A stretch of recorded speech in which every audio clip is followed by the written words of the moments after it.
Hi, everybody.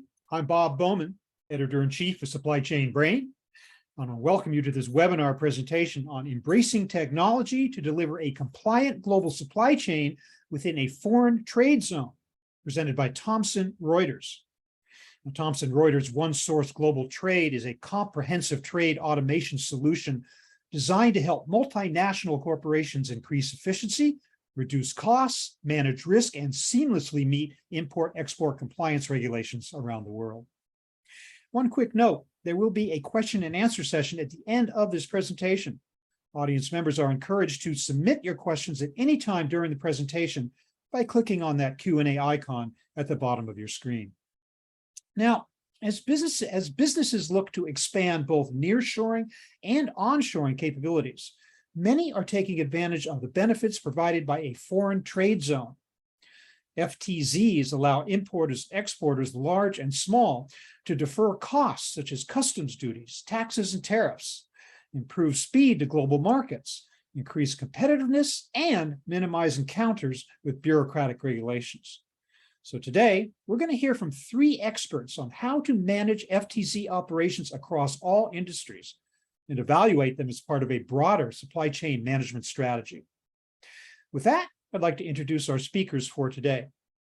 Elizabeth Connell is Senior Director of Product Management at Thomson Reuters. She moved to One-Source Global Trade after a career spent operating, training, and managing FTZs for several Fortune 500 companies. With 20 years of experience in global trade compliance, she is currently responsible for One-Source Global Trade, powered by the Integration Point suite of products. She serves as chair of the Automation Committee and the PGA working groups for the National Association of Foreign Trade Zones. Kimberly Coyne is a product manager at Thomson Reuters and manages its One-Source FTZ and ABI products. Kimberly has over 20 years experience implementing and supporting FTZ and ABI customers and has been involved in multiple aspects of the product lifecycle, ranging from quality assurance to business analysis. Prior to joining Thomson Reuters, Kimberly was a zone administrator for a large retailer and is a licensed customs broker. Nicole Dave is Principal Consultant, Professional Services at Thomson Reuters. Nicole has been with Thomson Reuters for 8 years by way of the Thomson Reuters acquisition of Integration Point in 2018. Nicole currently works with fellow professional services team members to execute implementations, delivering One-Source Global Trade solutions to new and existing customers. Prior to joining Thomson Reuters, Nicole was a manager in the client delivery department with Integration Point. So now I'd like to hand it over to Kimberly Coyne, who will set the stage for our presentation today. Kimberly, take it away. Thank you. Hi, I'm Kimberly, and I wanted to kind of set the stage of what a foreign trade zone is. The Foreign Trade Zone, or FTZ, has been around for almost a century now. It was created with the Foreign Trade Zones Act of 1934 in a move to help level the playing field with the increase in foreign competition. An FTZ is a designated geographical area that is in or near a customs port of entry. So I like to think of it like an island of land that it's physically within the boundaries of the US, but it is not considered part of the commerce of the US. Because of that, merchandise that is not prohibited by law can be admitted to an FTZ and will therefore not process the duties, taxes, and fees on imported goods the same way that companies not operating an FTZ process. So how does our FTZ island help level the playing field with foreign competition? I think this can best be described by showing an FTZ in action. In the representation here, the west side of the US boundaries has goods arriving at a port from an overseas supplier. Goods that come into the commerce of the US need to have an entry filed where the duties, taxes, and fees are paid. If the goods are destined for an FTZ, however, the traditional entry is not made. The goods can be transported to the FTZ, but they must be moved inbound to the FTZ facility. So inbound means it either needs to move via a permit to transfer or an inbound 7512 filing. This is a requirement of the US government and is basically an insurance policy that if the goods are not properly closed out, those duties, taxes, and fees will be paid to the US government. The goods can then be admitted into the foreign trade zone.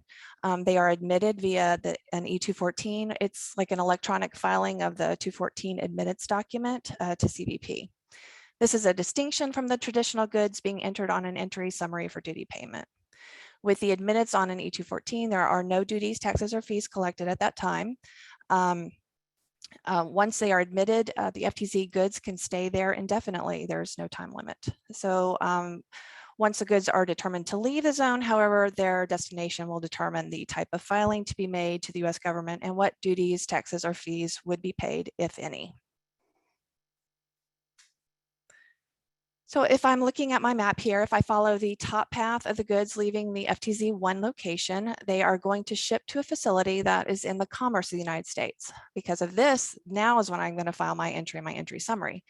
So the entry, or the 3461, is the release of an estimate of the goods that will be shipped during my zone week. So this must be filed before the goods leave the FTZ if the zone has weekly entry privileges.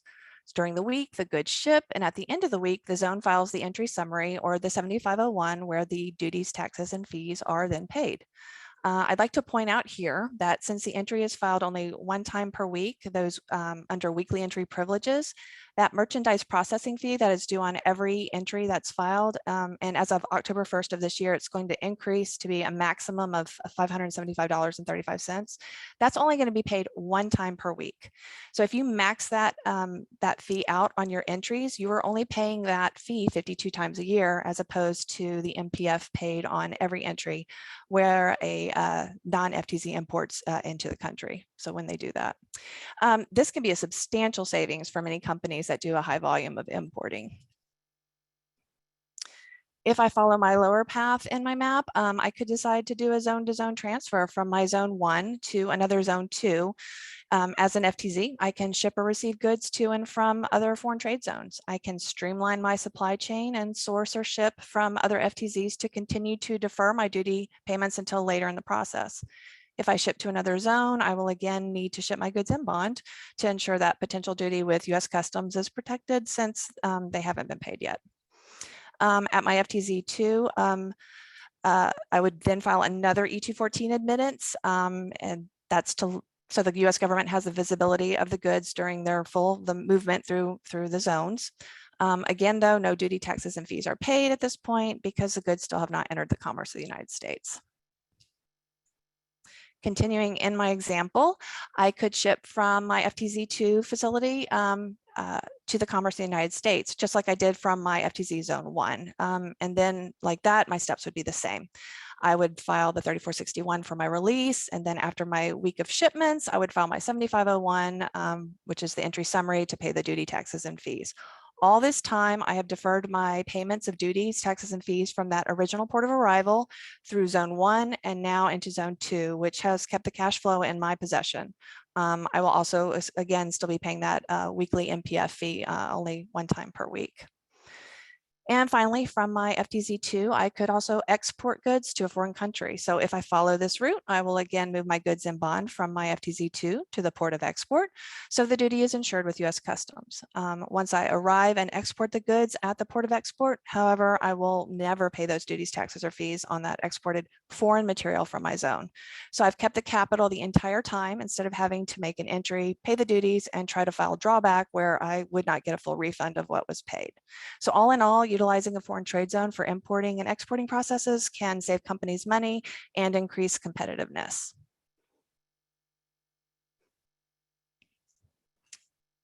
So that was a brief overview of how goods can move in and out of zones, but now I wanted to provide some information on what types of activities you can perform in a foreign trade zone. So in all FTZs, you can do simple repackaging, you can mixing of goods, you can sort them, grade them, you can relabel them, you can do testing on the product as well as even destroy.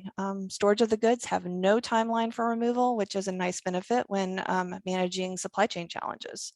You can salvage them to bring them back to their former state of repair. You can sample them, process them, and ultimately distribute them. You can do all of these things in an FTZ without special permission from the FTZ board or grantee. You can get further permission, however, to do other activities as well. So this has to be approved by the FTZ board. So if you want to manufacture, you would need to lay out what it is you would like to manufacture and the process of manufacturing before they will give you permission to do that within your zone. And with that goes approval also for assembly and manipulation. And as well as you can exhibit in zones as well. What you are not allowed to do in any zone is do retail trade. So for example, a lot of apparel companies will have a company store within their facility.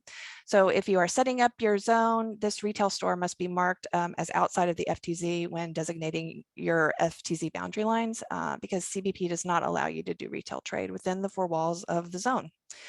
So I wanted to set the baseline for the remainder of our discussion and hopefully help you understand the basics of FTZs. Thanks very much, Kimberly, for that explanation of what is an FTZ and how does it work.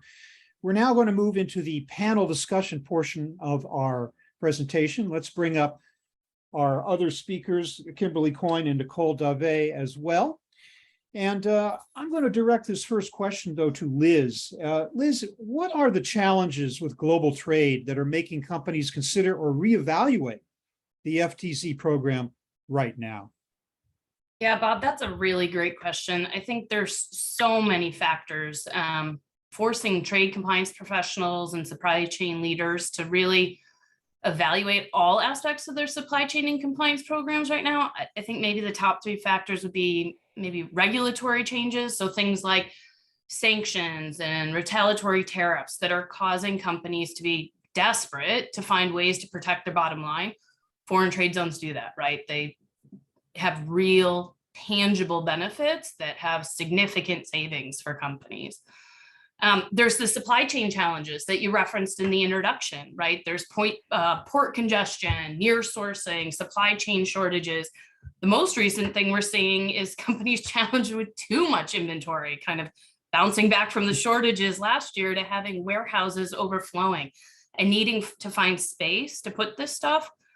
And zones can really help with reducing the cost and managing inventory and overflows of your inventory. And then finally, I think it's the companies reevaluating their sourcing decisions, most recently really driven by risk in their supply chain due to things like forced labor. So bringing that product onshore here to the United States where you can manage the inventory or even the processing and manufacturing better and manage those duties. I'd say in the last 20 years of my life, doing global trade and foreign trade zones, the last 5 have been super dynamic. And so compliance and supply chain professionals are being leaned on more than ever to drive growth strategy and savings. And the FTZ program really is one of those major programs delivering both, right? Bottom line savings and driving compliance. So I think those would be why they're becoming so popular lately. Interesting that, as you say, something that's been around for almost a century is finding more relevance right now than ever before because of all this stuff. It is crazy. Isn't it though? Yeah. Well, Nicole, let me hear from you as to what you would think. Just give me a quick outline of what you believe to be the benefits of operating an FTZ. Sure. And I think that's a really good point. And in my experience in dealing with our customers, that's usually the first conversation that we have to have, right? Because we've got a whole team of people that are now engaged in this really big project. It's a really big lift to make the decision to become an FTZ and start operating under those procedures. And so a lot of times folks want to say, like, why are we doing this? Like, what are the benefits? Kimberly hit on a couple of the really, really important benefits from a cash flow perspective. So we've got that duty deferral.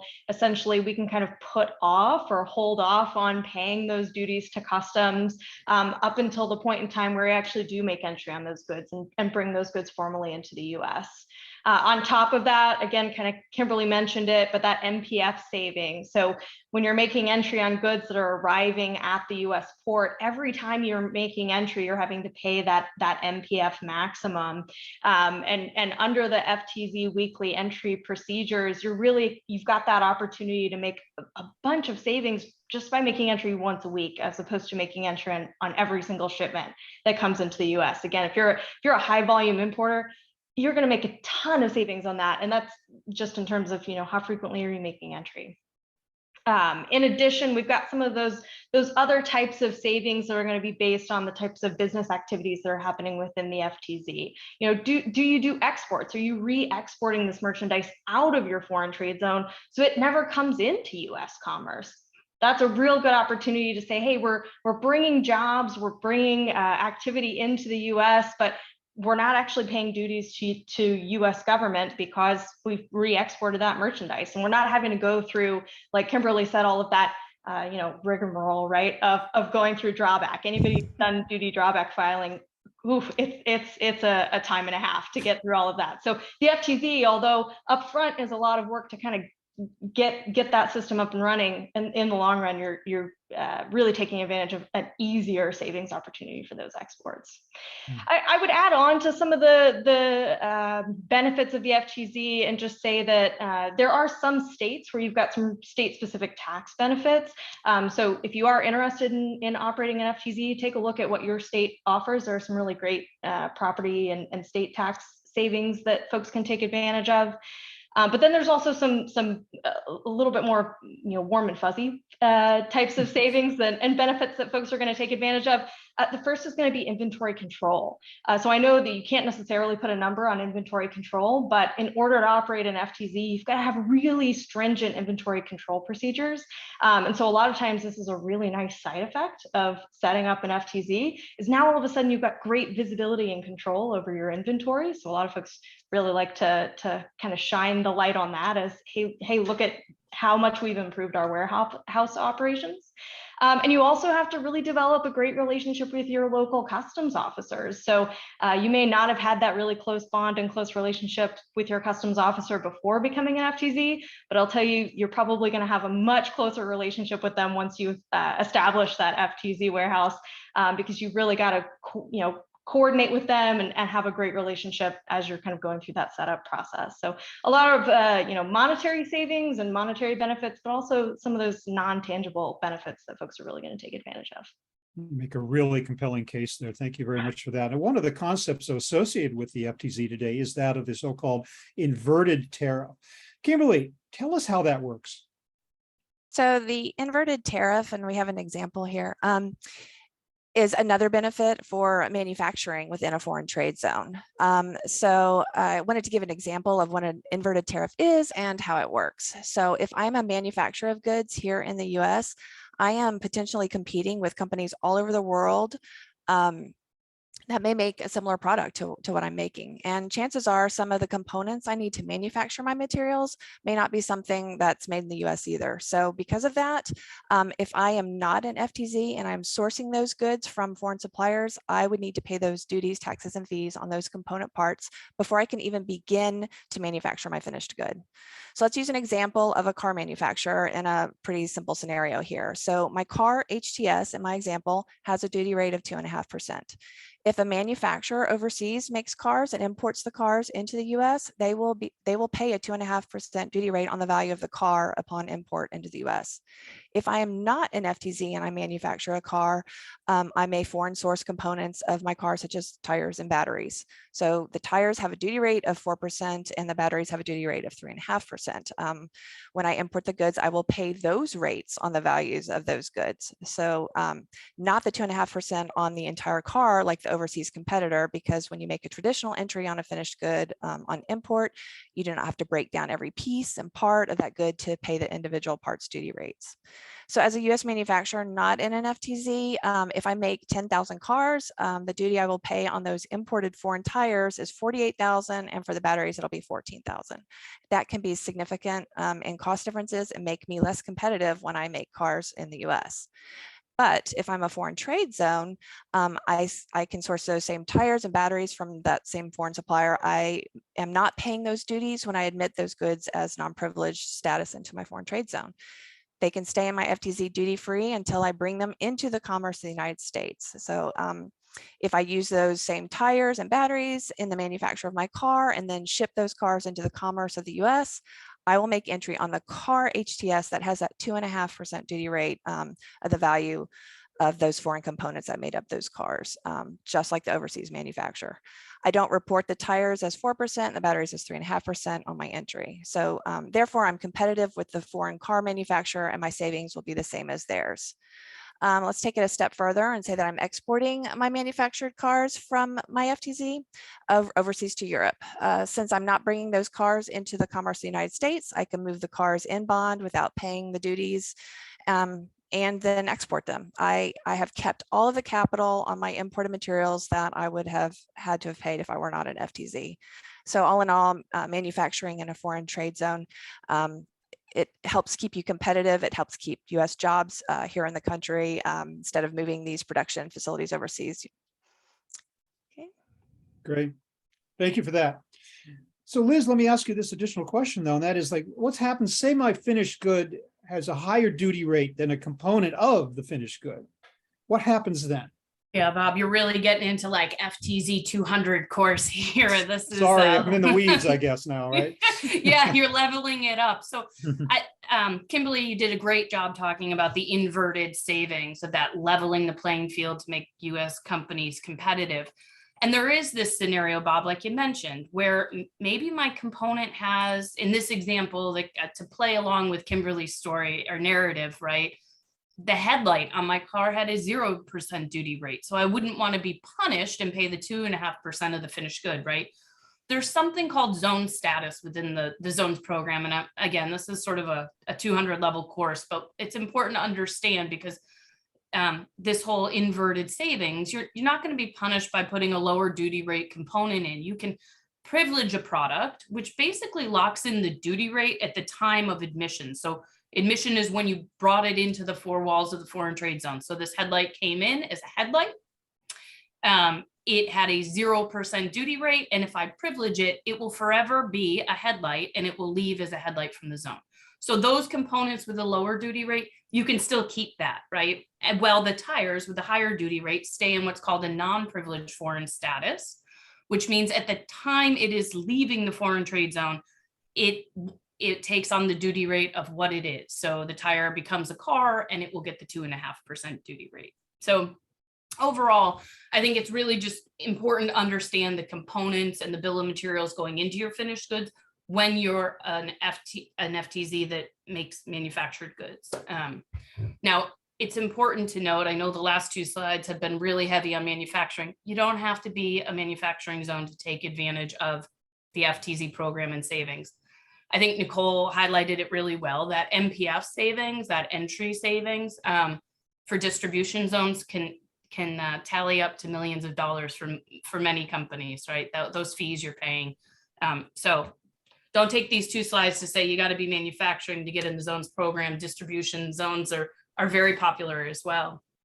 Oh, okay. Well, based on that observation, Liz, you mentioned also that supply chain partners can get in the zones program as well. Mm-hmm. What tips would you offer when you're evaluating supply chain partners to increase your savings, and how does an FTZ impact decision-making in this regard? Yeah, and again, this is sort of like level 2 as well, right? Getting into the zones program isn't all or nothing. I recommend starting simple, but as you advance and get more experience in foreign trade zones, looking to your supply chain partners to get them in the zones program is really helpful. And this is something we're seeing an increase in popularity over the last few months and years, really. And what it's doing is looking at your supply chain partner. So who you buy, maybe you don't buy those tires from an overseas supplier, but you buy them domestically, but that supplier buys them internationally. If they do a zone-to-zone transfer to you, you can both reap the benefits of savings, meaning they're not paying the duty and they can sell it to you for a lower cost, right? So things to consider when you're looking at your partners to maybe get into zones would be, what components are you purchasing and what are their duty rates, right? So we just went through that example. If you're buying the batteries that have a high duty rate, well, that's something to consider. Maybe you need to look at those supply chain partners. And where are those supply chain partners sourcing? Are they importing the goods, or are they buying them domestically or making them domestically? And then I would say, how much of this component are you actually purchasing and what's the value? You want to go after the things that reap the biggest savings for yourself. And maybe Kimberly, you could go take a little time to talk about like the zone-to-zone process and how it works and how identifying these opportunities might be a little bit more easier and make this narrative a little more tangible to the people watching. Yeah, absolutely. No, thanks, Liz, for the intro there. So in continuing on with our car manufacturing example here, so my FTZ manufactures cars, and to make my cars, I need tires. if I am still making those 10,000 cars, I need to purchase 40,000 tires. So my two options in my example represent a domestic supplier that sources from a foreign supplier. The duty amount at a 4% duty rate would be $48,000 worth of duty owed when that domestic supplier made entry on those goods. So that's going to be part of the cost of the tires, and that's going to be passed on to me when I purchase those tires from the supplier. But if my domestic supplier that's sourcing these imported tires is also an FTZ, they will bring those same tires in, and they are not going to pay that $48,000 of duty because they are admitting it into their zone. So if instead of making the traditional entry duty payment when I purchase the tires, because I'm also an FTZ, they can do a zone-to-zone transfer to my zone instead, and that duty won't be paid at that point. It isn't until I make entry on my cars that the duty is paid, and then it is not at the 48,000, but it's going to be at the 30,000 because I am paying the duty at the car's duty rate of 2.5% due to inverted tariffs that we spoke about earlier. The duties saved by understanding my supplier sourcing, it could be significant, and those can be negotiated between the two zones when you're doing your purchasing. To take it a step further, if I export those cars, then there will be no duty paid on those tires at all because they were brought in to an FTZ as the first zone supplier, transferred to my zone duty-free, and then exported. So no duty will ever be paid with, which will increase the savings further.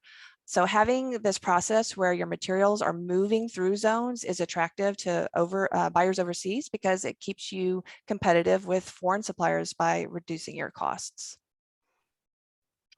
Okay, thank you for that. I want to engage each of you to answer this next question, and that is to be more specific about industries that are actually realizing the benefits of FTZs today. Maybe I'll start off asking Nicole to give us some examples and talk about the range of industries that are actually benefiting from zones. Yeah, absolutely. So we see, honestly, we see engagement across the majority of our industries in terms of engaging with FTZ implementations. The types of savings that you're going to take advantage of are really going to vary based on your business activities within kind of the four walls of your FTZ, but there's definitely savings opportunities and benefits kind of across the board from an industry perspective. What we see typically speaking is if you are more engaged in like retail, consumer good types of activities, maybe your industry is more in like the apparel realm, at least from a US commerce perspective, you're probably taking more advantage of your MPF savings. So you've got really high volume, you've got really high values, and so there's a lot of MPF savings opportunities there. Even if you're not doing any kind of manufacturing activities, like Liz mentioned, you're really just doing import export. There's a ton of opportunity there for savings. Those retailers are also oftentimes taking advantage of some of the export savings and zone-to-zone transfer type savings. A lot of times those consumer good warehouses and supply chains have facilities kind of dotted across the United States as they're moving merchandise around and kind of balancing those inventory levels within the US based on kind of the needs of the consumers. And so a lot of those folks have some really, really great supply chains domestically that are moving zone-to-zone transfers and taking advantage of kind of deferring that duty, eliminating that duty as they're kind of moving goods throughout the US. On top of that, we do have manufacturers that are taking advantage of FTZs. So you might be in heavy equipment manufacturing or chemical manufacturing. Those folks a lot of times have really, really great opportunities for some of that inverted duty savings. We see a lot of those finished good, high technology finished goods and chemicals where the duty rate for the finished good is very low, close to a 0% duty. So they're finding a lot of opportunity for savings there. On top of that, with a lot of our manufacturing activities, there's quite a bit of scrap as an output of some of that manufacturing. And there is an opportunity for savings of scrapped merchandise. So within the foreign trade zone, if you do have scrapped merchandise, you can apply for duty elimination for that scrap or that unused merchandise that no longer really has commercial value. So we're really seeing the savings kind of across the board. Depending on your industry, you might find different niches where you really kind of get the most bang for your buck. But I can't say that there's an industry that's not going to find an opportunity for benefit within the foreign trade zone world. Kimberly, anything you want to add to that? No, that's actually, Nicole covered that so well. Basically, I was going to end with, I didn't know of an industry that would not benefit from that. So that's a great point. And Okay. in fairness, because Mhm. I think we're painting a super rosy picture of foreign trade zones. There are some industries, maybe like heavily regulated ones like FDA, that might take a little longer to get approvals. And so I think depending on those partnering government agencies, that can also influence the time it takes to go live. But I would say in general, Nicole, you're spot on. Totally. Okay. Every industry, from pharmaceutical, automotive, consumer goods. I think there's just some industries like FDA that could take Great. longer and might need more persuasion before you can be approved. Right. And I think the thing to remember when we are talking about the FTZs, and Liz really touched on it earlier, is that the FTZ program is kind of a living, breathing beast. So you're going to do, when you first implement your FTZ, you're going to do level 1 FTZ. You're just kind of going to get it off the ground and start taking advantage of that low-hanging fruit. And then as the program begins to develop, as it begins to mature, you're really going to start getting creative and further develop your opportunities for savings and enhancement within the zone. And since it is, global trade in general, I think anybody who's on this session right now would say global trade is a little bit of a volatile world lately in terms of what is happening. That's the same case for the foreign trade zone. So if you are, operating an FTZ, don't think that it's just plug and play. You're not going to touch it again for the next 10 years. It's a living, breathing beast, and the folks that are getting the most benefit out of their FTZs are really engaged with the FTZ program and are constantly reevaluating how can we up our game and how can we further enhance what we're doing within the FTZ program. Nicole, what would be the timeline, a rough timeline for the type of process that you just described? Yeah, absolutely. So folks who are wanting to start an FTZ kind of from the ground up are really looking at around a 6-month timeline in terms of implementing an FTZ. And there's really kind of 2 different elements to your FTZ implementation. The first is going to be the government approvals. So you need to work with CBP and the FTZ board to get all of the regulatory and legal approvals to become a foreign trade zone. The other half of that is your ICRS implementation, so your inventory management system, and that's where the OneSource team, that's where I would come into play in terms of helping the team get that off of the ground. Like we mentioned, the FTZ is a pretty complex beast in terms of it touches every part of your business and every part of your warehouse operations, and so we do recommend automation around inventory management and reporting for FTZ activities. And so you would also be partnering with a software provider to help implement an ICRS system to kind of get that reporting system off the ground. I usually recommend kind of doing those concurrently. Some folks really like to get the government stuff out of the way and then come to the software to get that off the ground. And honestly, there's no reason to split those up. There's no dependencies really between the two. Highly recommend kind of doing those concurrently to try and get the best opportunity to get things off the ground. Once you've gone through all the regulatory paperwork and hoops you've got to jump through, usually folks are ready to just hit the ground running and start taking advantage of savings, and they can't do that until they've got some kind of software reporting system in place. So do that type of implementation concurrently. You're usually going to be able to take advantage of the FTZ FTZ program usually within about a 6 to 8 month window. And the multidisciplinary nature of the implementation does suggest that you're going to need people from multiple teams, multiple parts of the organization, does it not? Yeah, you're absolutely right. And I could not stress that more. The FTZ is certainly not, on an island in and of itself. It's really unique in terms of trade programs in the sense that it does touch everything that's happening within your warehouse. Usually once the goods are imported, the receiving team doesn't really care where they came from. They just want to receive them into the warehouse.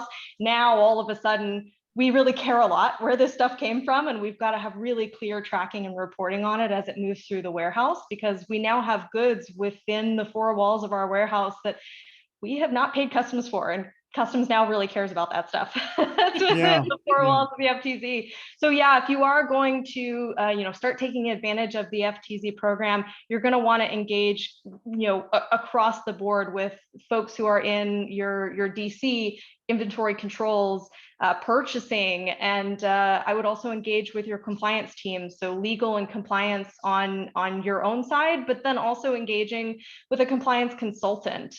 We find the most successful implementations have engaged with a compliance consulting partner who can kind of help guide their way through the FTZ applications and activation processes, and help give the tips and tricks from a compliance and legal perspective. Thank you. I think we could probably agree that an FTZ, as valuable as it is not a standalone solution. It has somehow to relate to a broader global supply chain management effort. So where does it fit in typically in a company's overall global trade strategy? Liz, can you kind of help put it in context for us?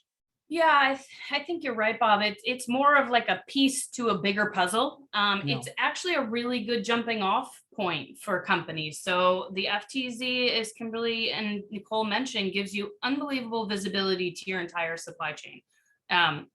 It also brings in some savings for your compliance department, who sometimes can have a hard time funding a global trade program, right? And so now you're going to save millions. It's a good sort of, if I start with FTZ, I can use some of my savings to build an export compliance program or a global classification compliance program. So it's a good starting point, but it is just a puzzle piece, right? So companies really should be looking at the bigger picture, leveraging free trade agreements, looking at, trade lane analyzer and different ways you could be moving your supply chain along the way. So I think it's a really good jumping off point for compliance professionals having a hard time getting compliance programs funded, but it's also a good savings component for companies. So Great. I think those.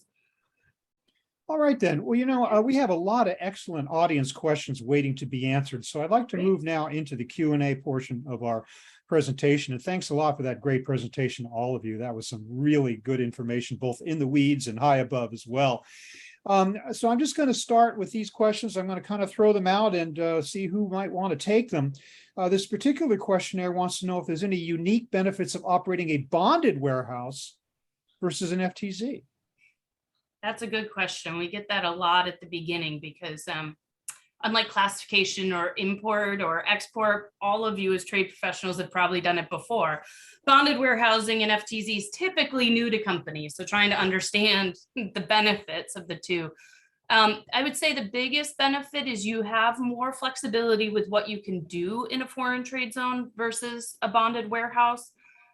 Also, and I'm sure companies don't want to hear this, but you can keep your goods indefinitely in a foreign trade zone. You probably want to ship them fast, but in a bonded warehouse, they do have to leave within 5 years. So I think I think Kimberly, you put the slide up about all the activities that you can do, the manufacturing, the repackaging, the flexibility of what you can do with the inventory and the time it can spend in the warehouse, I would say are the two biggest differences. I don't know, Kimberly or Nicole, if you have others you'd add. No, I think historically speaking, when I've worked with customers, the reason they've gone the FTZ route is really just that flexibility and more ability to kind of do their general business activities within the FTZ. Yeah. Okay, thanks. This questioner wants to know who actually owns and manages FTZs, private companies, a government, or both? Aren't there storage charges in FTZs to subtract from the deferred cost savings? I guess if you say you can leave stuff in there forever, is it free? I mean, who wants to take on that one? You want me to start, guys, and you guys can add to it? Let's hear from Liz first. All right. So there's a couple different scenarios with foreign trade zones. This is a great question. A majority of our customers become foreign trade zones themselves. So it's in the existing warehouse that they are currently operating. They do an application to turn those four walls into a foreign trade zone, and maybe the yard and overflow facilities, whatever it may be. But it's within your current footprint of what you're operating. Now, there are things called general purpose zones where a third party like a broker or a freight forwarder or a warehouse operator, you may be storing within there, and they can become zones as well. So it's not, I don't think there's any prescripted, like it has to be this way, but it is the person who does the application to become the operator of the zone would be the one responsible for it. There are fees, Bob. You would have to pay your local grantees some annual operating fees, and that's set and public within your grantee, so you can find that online. But it's pretty nominal compared to the savings they'll probably realize. You're looking at like $10,000. You would need an FTZ bond as well, which is an additional bond that companies would have to pay for. But again, nominal compared to, say, the millions in savings you would realize being an FTZ. So I Good, think in general. great. This questioner says, I've never dealt with FTCs before, but my company is now looking into building a manufacturing plant in an FTZ. Starting July 1st, 2022, the chemical Superfund Tax was reinstated. Okay. Where do we go? Okay, here's the question. It was reinstated. If the plant was located in an FTZ and subject to this tax, would this tax not apply due to the FTZ? Kind of in the weeds here. Kimberly and I are living this. This is such a funny question because this is like our. All right. At Thomson Reuters, we're global trade. There's another component of our business that's indirect tax. And so we've been living and breathing and sleeping Superfund lately. So it's a really great question because I think there are a lot of questions out there among the trade and our customers specifically around how to manage it.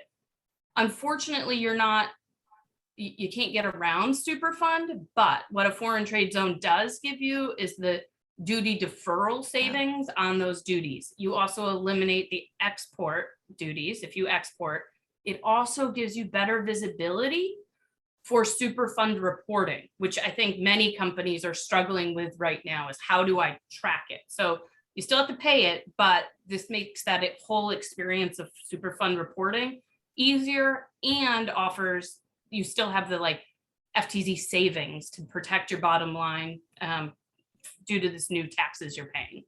Right. That's a great question.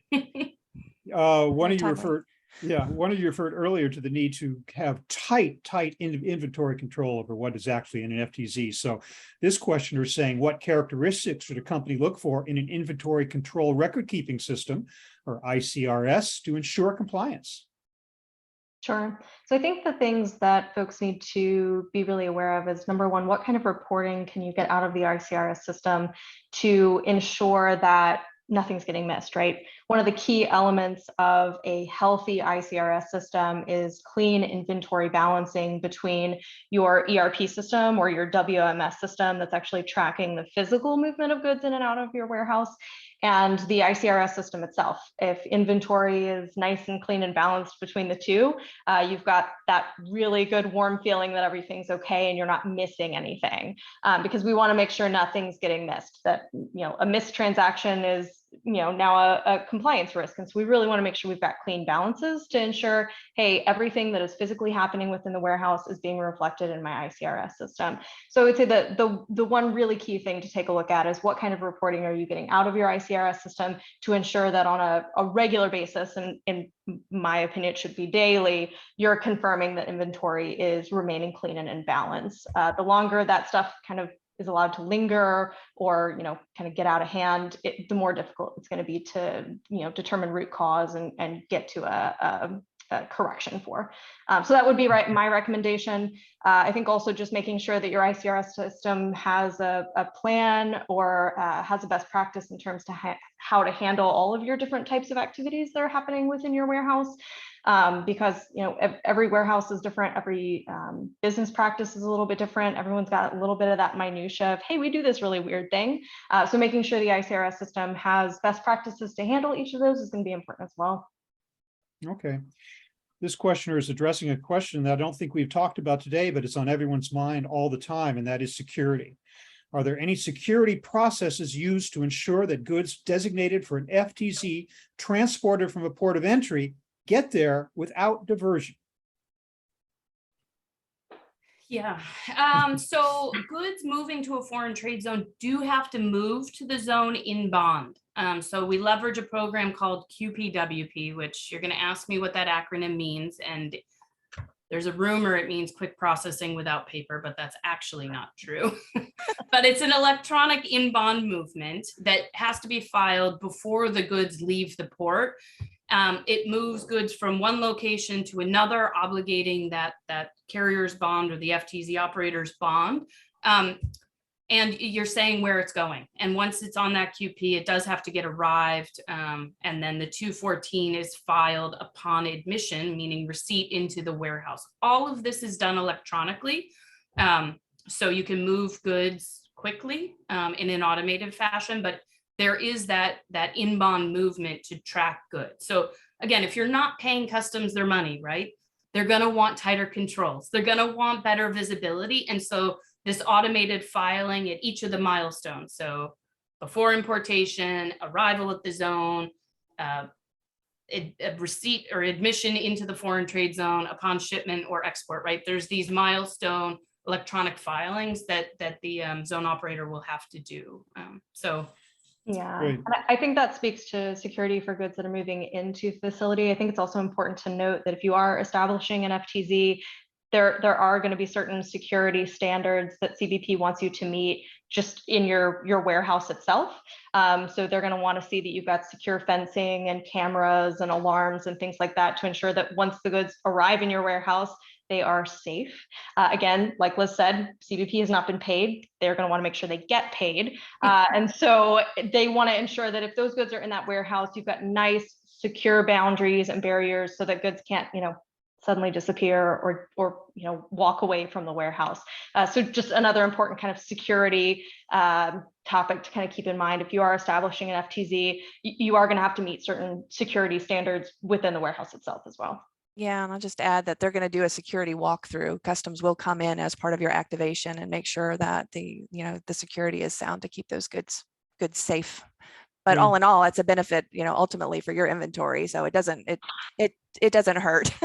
It's a hassle, but not a bad thing. So. Exactly. Right. Exactly. It's the same due diligence that you ought to be exercising at all aspects of your supply chain anyway. So why not do it as Absolutely. well? Yeah, great. Can I apply for an FTZ designated area within my existing warehouse? Everybody's nodding. Absolutely. Absolutely. Absolutely. We have agreement. Yes. Okay, let's just move on. All right. Do many of the companies that you work with operate in multiple zone locations? Nicole, why don't you take that one?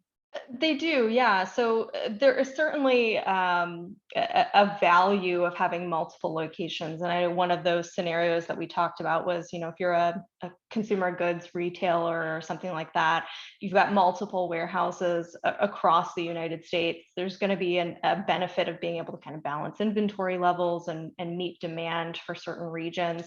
And being able to move those goods zone to zone helps you kind of continue being able to take advantage of your foreign trade zone savings, kind of defer and delay those duty payments further. So there's absolutely customers that we work with that have that larger supply chain structure around their foreign trade zone program.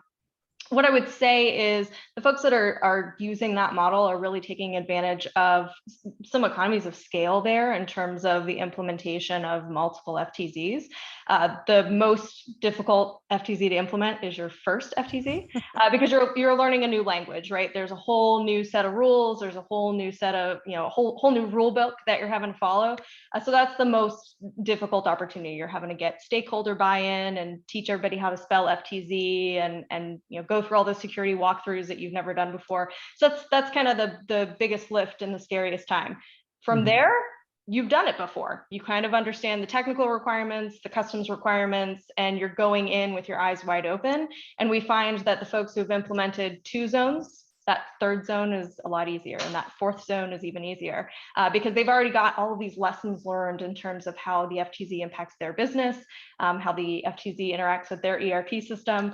And so there's a lot of scale there in terms of implementing multiple FTZs. If you've done it once, I guarantee your 2nd zone is going to be way easier. Okay, great. All right, we're jumping back in the weeds with this one, and they're asking, does the Thomson Reuters OneSource FTZ solution have standard out-of-the-box integration with the new SAP S/4HANA system, Enterprise Resource Planning? Does Thomson Reuters provide any training on the FTZ solution? And the same question, or second question, is a larger question about the type of training and skills that are recommended to successfully manage and deploy an FTZ technology solution implementation. So it's a large question. First, about the integration about SAP HANA. Secondly, the larger question about training. Yeah, so Thomson Reuters OneSource FTZ does have standard interfaces with SAP as well as Oracle. So we do make implementation with those ERPs, but we're also ERP agnostic. So we do have a standard interface layout that we can integrate with anybody.